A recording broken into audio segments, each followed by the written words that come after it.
B-Boy, Clash of the Killer Queens, Chapter 3. Everything okay, love? Mum asks as I munch my toast the next morning. You're looking very thoughtful, staring at that jar of honey. Huh? Yeah, no, nothing's wrong, I mutter, continuing with my thoughts. Did I really turn into a bee yesterday? Will it happen again? Can I go back? Are my bees going to swarm? Could I catch the swarm? I'd need another hive, but I'd have twice as much as honey.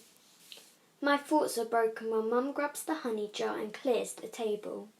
Time for school. I'll bet they'll all be chatting about you and your bees, Mum says. And she's not wrong.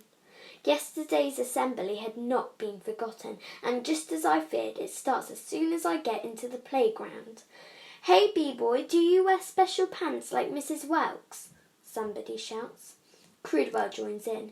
Yeah, yellow and black striped bee pants, he jeers, with a little hole for your stinger. I see Pretty Cool chuckling. I'm a joke and the whole school is laughing at me. Even Mrs. Welks tuts and shakes her head when I come into class. I notice she's wearing a sort of homemade bee-proof outfit, trousers with bicycle clips. At least I'm guessing that's what it is, because Mrs. Welks never wears trousers, and she doesn't even ride a bike. I hear quiet whisperings of B-Boy, B-Boy from Crudwell and his mates, but they soon shut up when Mrs. Welks looks up from the register and growls. No bee talk, I don't want to hear the word bee again before I retire. I keep to myself for the rest of the day. Walking home, I spot Pretty ahead. She turns into Meadow Tower. So she lives here too. I want to run after her, explain that bees are cool and I'm not a joke. But, of course, I don't. The lift's still broken and, oh no, Crudwell's seen me. Following your new girlfriend, B-Boy, he sneers. I splutter. What? I don't... I've seen how you look at her with your lovey-dovey eyes. I wish I was a bee again, a massive one, and jump on Crudwell and sting him. Jab, jab, jab. Get lost, Crudwell! Did I just say that? Ooh, a bit sensitive, are we? He sniggers, but looks surprised. I carry on up on the stairs, but slow down when I see Pretty. She's laughing.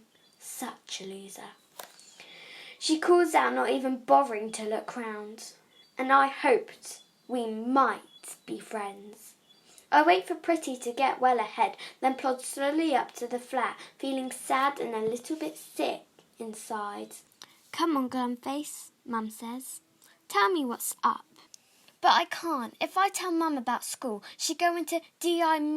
Meadley mode and talk to the head, and that would be tragic. And entering the hive? That's got to stay a secret. I know Mum loves me and wants to help me and all that, but I need to sort this out on my own. Armed with wood shavings, matches and smoker, I climb the stairs into the roof, but there's even more misery when I get there. Somebody has sprayed graffiti on my beehive.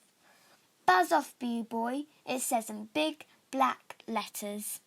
Crudwell? I can't prove it. I wish Stan was here. He'd sort him out. The paint was dried hard.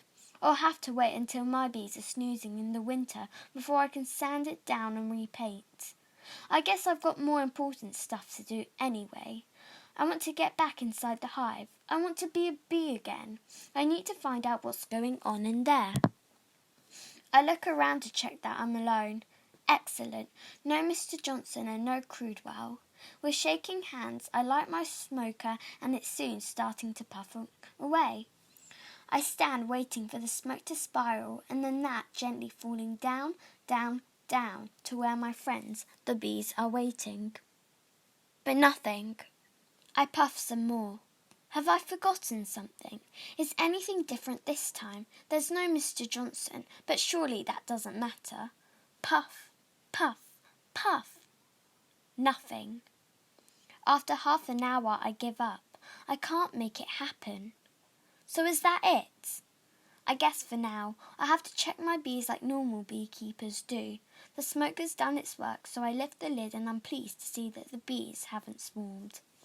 But that's the only good thing that's happened today. I changed my mind and talked to Mum. Not about everything, just the graffiti, but I must admit it helps to chat. Cheese on toast with a bit of salad. Typical Mum. She's always trying to cheer me up with food. Yes, please, I say. But what am I going to do, Mum? They lean their bikes against the hive, cover it in litter, and now this graffiti. You mean what are we going to do? She says. We're going to ask everybody in Meadow Tower to leave your bees alone. We'll design a leaflet and post it through every door tonight. After tea we get to work. Mum says they're my bees and I should do the writing, but she'll help with the design and printing. By 7 o'clock we're posting our freshly printed leaflets through letterboxes. Beehive on the roof of Meadow Tower. My name is Melvin Meadley, flat 49, and I keep bees on the roof of Meadow Tower. Somebody has just painted a rude message on my beehive because they think I'm worried about having lots of bees living near them. Please don't worry. Important fact. Bees can only sting once, and when they do stings, their guts are pulled out and they die, so they're not going to do that unless they are really upset or think they are in danger. Leave them alone and they won't harm you. Extra note. Please don't lean your bikes against my beehive or leave litter on it or kick footballs against it or sit on it. Thank you for reading my leaflet. Melvin Meadley and Mrs. Meadley, Detective Inspector Meadley. I lie in bed with stuff spinning around in my head. If Crudwell is the graffiti artist, perhaps his mum and dad will see the leaflet and want him to leave my beehive alone. To leave me alone. That would be good. But why wouldn't the smoker work its magic? Will I ever enter the hive and be a bee again?